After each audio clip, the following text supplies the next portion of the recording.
চট্টগ্রামের ফটিকছড়ির যে 18টি ইউনিয়ন এবং 2টি পৌরসভা রয়েছে তার বড় একটি অংশই পানিতে তলিয়ে গেছে। আসলে ভয়াবহ এই চিত্র চোখে না দেখলে কোনোভাবেই বিশ্বাস করা যায় না মানুষের কতটা ত্রাহি অবস্থা।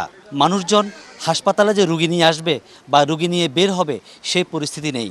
হাসপাতাল থেকে স্ট্রেচার পাঠিয়ে অনেক দূরে যেখানে পানি কম সেখান থেকে রুগীদেরকে হাসপাতালে নিয়ে আসতে হয়েছে এবং হাসপাতাল থেকে রুগীদেরকে বা রুগীর স্বজনরা রুগীদেরকে নিয়ে আবার নিরাপদ দূরত্বে যেতে হয়েছে।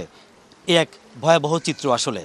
অনেক সময় না ডাক্তার তো এখান থেকে যাচ্ছে না রক্ত আনতে, তো আবার বাচ্চাটাকে নিয়ে এখানে আসতে হয়েছে, এই সমস্যা আর কি। গর্ভবতী একজন মহিলা আছে, উনি খুবই খারাপ অবস্থা, সেজন্য আমরা ডাক্তার জলবায়ু ফোন দিয়েছিল, সেজন্য আমরা ওনাকে আনার জন্য যাচ্ছি।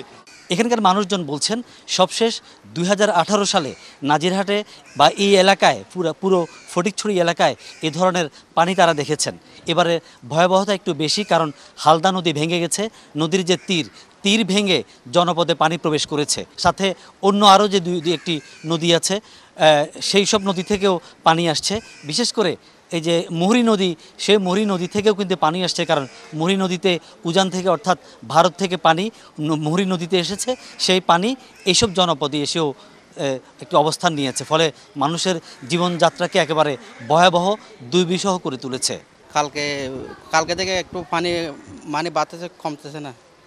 কালকে থেকে মানে একদম পানি বন্দি। কাল আগে পানি পড়লে তো আর স্টেট হবে না।